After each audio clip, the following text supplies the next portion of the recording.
নমস্কার, কেমন আছো সবাই? আশা করছি সকলেই ভালো আছো। অপুর সংসারী নতুন একটি ভিডিওতে সবাইকে স্বাগত জানাই। সোমবার, এখন সকাল 6টা। পার্কের থেকে এসে এই যে রান্নাঘরের ডিউটি শুরু। আমি বসিয়েছি এদিকটা চা খেয়ে নিয়েছি। চা হয়ে গেছে। চা হয়ে যাওয়ার পরে ব্রেকফাস্টের তৈয়ারি করছি। আর এদিকে আমার বর আমাকে সমস্ত কিছু গুছিয়ে দিচ্ছে, কি রান্না করব না করব সমস্ত কিছু। তার মধ্যে দেখো, মনে হচ্ছে যেন পুরো বাজার মেলিয়ে নিয়ে বসেছে, পুরো বাজার নিয়ে বসেছে। এখানে তরমুজ কেটেছে, মিষ্টি কুমড়ো আলু দিয়ে সবজি হবে, আর একটা মাছ কাটতে হবে। আর এই দিকটায় আমি কিন্তু রান্নাটাও বসিয়ে দিয়েছি। কুমড়ো ভাজা করব পেঁয়াজ দিয়ে। কারণ দিদি না আজকাল তো সকাল সকাল কাজে চলে আসে, অ্যাকচুয়ালি অসম্ভব গরমও পড়েছে। আর উচ্ছে আলু কাটাটা গতকালকে আমি স্কিপ করেছিলাম, যে কাটা সবজিটা, সেটাই দিদি আসার আগে রান্নাটা করে বেরোতে পারলে ভালো হয়। কারণ দিদিরও সুবিধা হয়, আর ঘরেও বাসন থাকে না আধোয়া। আর তারপরে কথা, গরমে রান্না করতে মানে কষ্টও হয় পরে সকাল সকাল। তবে একটু বেশি ব্যস্ত হয়ে যাচ্ছে, কারণ কি দিদি একটু বেশি সকালে চলে আসছে, এই কারণে একটু বেশি ব্যস্ততা হয়ে যায় সকালবেলা। তো চেষ্টা করি যতটুকু পারি করে নিই, যদি এক আধটা সবজি থেকে যায় সেটা না হয় পরে করি। যাই হোক, আজ তো মানে অনেক সকালেই রান্না শুরু করলাম 6টায়। তবে ভাতটা এখন করব না, ভাত পরে করব। গতকাল বাজার থেকে মাছ এনেছে, তার মধ্যে একটা মাছ কাটা ছিল না, সেটাই ওর বাপিকে বললাম কেটে দিতে।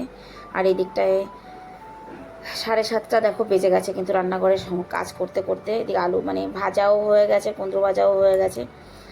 আর মাছটা ধুয়ে তারপরে ওর বাপি আবার মাছটা ভাজা বসিয়ে দিয়েছিল, কারণ তখন আমি আটা মাখছিলাম, তো উনি মাছটা ভাজা বসিয়ে দিয়েছিল। আর দিদিও চলে এসেছে, দিদি উপরের কাজ করে নিয়েছে।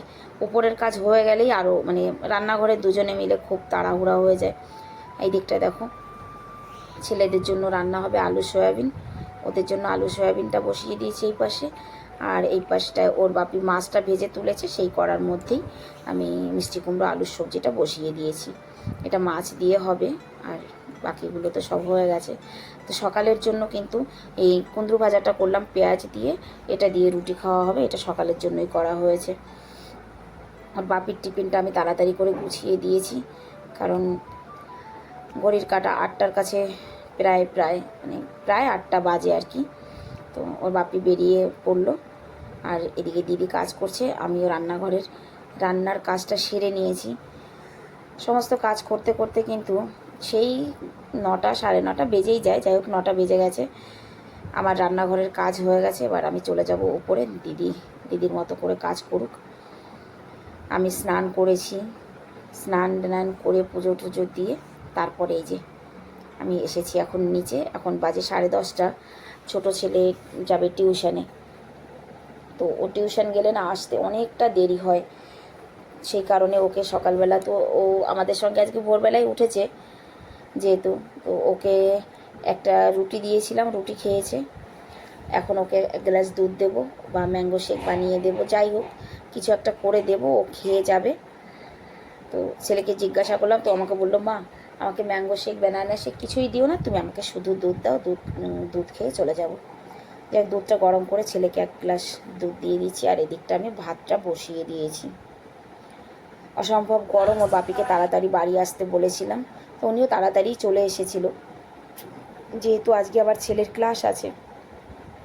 এখন বাজে 4:30। আজকে 4:30 ঘর থেকে বেরোলাম, কারণ পৌঁছাতে আধা ঘন্টা লেগেই যায়।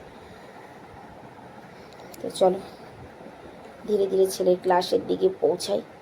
দেখো, এখন পর্যন্ত কিন্তু রোদ একদম মানে ভরপুর রোদ, হাহা করছে চারিদিকটা রোদ একদম। তবে এখানে মানে সিআর পার্কের মধ্যে আসলে রোদটা অতটা অনুভব হয় না, তার কারণ এখানে চারিদিকে গাছ, মানে রাস্তার 2 ধার দিয়েই পুরো গাছ দেখতেই পেয়েছো। আমার আগের অনেক ভিডিওতেও তোমরা দেখেছো, কারণ এই জায়গাটা সবারই পরিচিত, বহুবার আমি এসেছি।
6টা বেজে গেছে, ছেলের ক্লাসের ছুটি হয়ে গেছে। অন্যান্য দিন আমি ওকে ক্লাসে ছেড়ে দিয়ে পার্কে যাই, তবে আজকে গরমের কারণে আমি কিন্তু পার্কে যাইনি, ক্লাসেই বসেছিলাম। তাই তোমাদের সঙ্গে ছেলের মিউজিক প্র্যাকটিসটা একটু শেয়ার করলাম।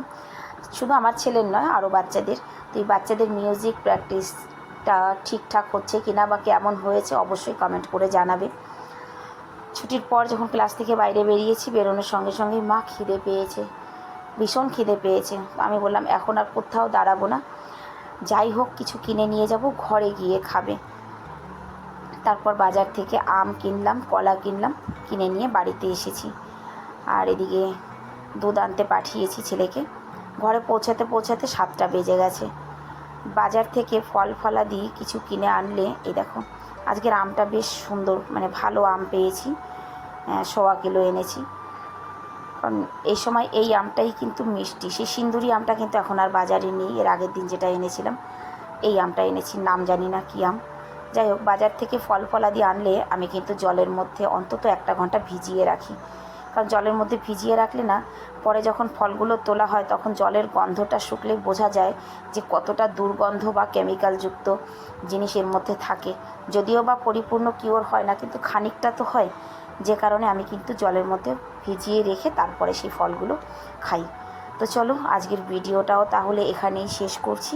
ভিডিওটি তোমাদের কেমন লাগলো একটি কমেন্ট করে অবশ্যই জানিয়ে যাবে। দেখা হবে নেক্সট ভিডিওতে। ততক্ষণের জন্য সবাইকে রাধে রাধে। সবাই ভালো থাকবে, সুস্থ থাকবে। অসম্ভব গরম, সবাই সবার নিজের খেয়াল রাখবে। টাটা, রাধে রাধে।